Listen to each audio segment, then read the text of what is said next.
I'm not gonna be long-winded about this. Um, a ton of videos have been made about it. A ton of people have given their comments about it and everything else. And I respect a lot of what I've heard. A lot of things have really been lost in translation from a couple of points, or a couple of folks' points of view, or whatever. But I'm here to talk about my point of view on Muhammad Ali. And my point of view, although what he did in the ring will pretty much never be duplicated. It'll always be live. It'll always live in infamy. He's probably the greatest heavyweight champion of all time, no matter what sport. He's probably the greatest heavyweight champion of all time, and that's just putting it lightly. But I personally never knew the impact that this man had on the world until I was a legit, I was a little boy, and it was during the Gulf War. And I remember during the Gulf War, and this is like the early stages of everything. Um, Saddam Hussein had what he called guests, which were really hostages. He had those hostages, and he was just gloating with them, showing them on television news and this, that, and the third. They were all hostages. Everybody knew they were hostages and everything. And he was just telling everybody, hey, they're my guests, this, that, and the third, yada, yada, yada. And the president at the time, George Bush Sr., he tried all his power to get these people back. You know, he was doing everything that he could to get these people back to the United States. And it came to no avail. Couldn't do it. Muhammad Ali took a trip to Iraq, met with Saddam Hussein. I, to this day, don't know what they discussed. I don't know very many people that knew what they discussed at that time.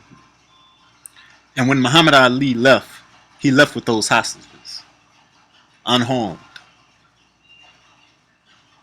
That tells you what kind of impact this man had on people around the world.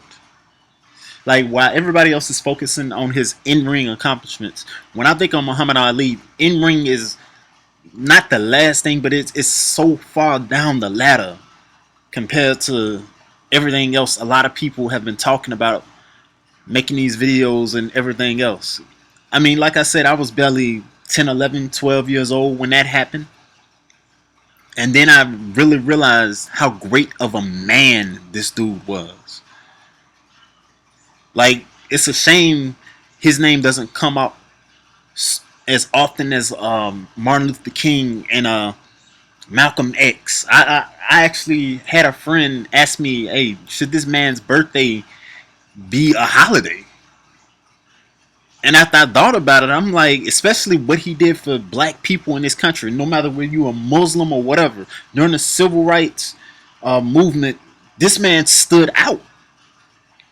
This man stood out. This man was shunned by his own country. I remember the story he told about he just won the Olympic gold medal, came home to Louisville, wanted to get something to eat from a restaurant. They was like, nah, blacks only, or whites only, excuse me.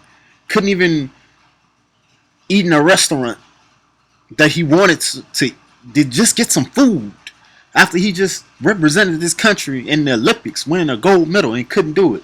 He said he went to a bridge and he pondered over it, and he looked at that medal and he threw that medal over that bridge. He felt shame. He felt embarrassed, after his shining moment, after representing this country the way we would want to be represented. He represented all of us. He couldn't even get a plate of food at a restaurant in his hometown in Louisville, Kentucky.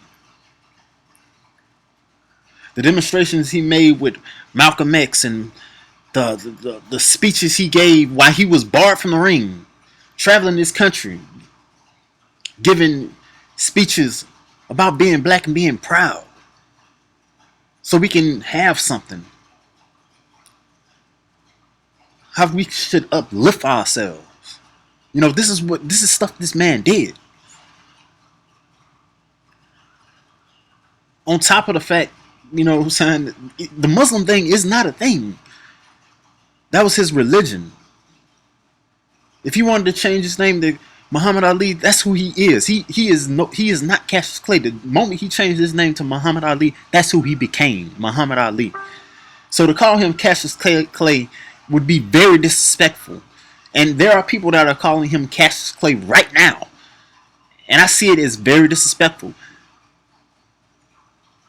Because it calling him Cassius Clay upon a time, you know what I'm saying? He had problems with that. That's not who he was. That's the name that slave masters gave black people.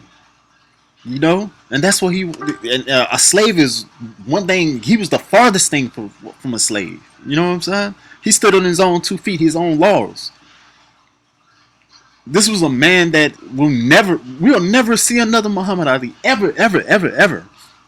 If you look at a lot of the names that we lost in 2016, which to me is seeming like the worst year in our generation as far as like our idols, whether you go David Bowie, whether you go Prince, Muhammad Ali, if you look at all the idols we've lost this year, this is a horrible year in general. But this one right here,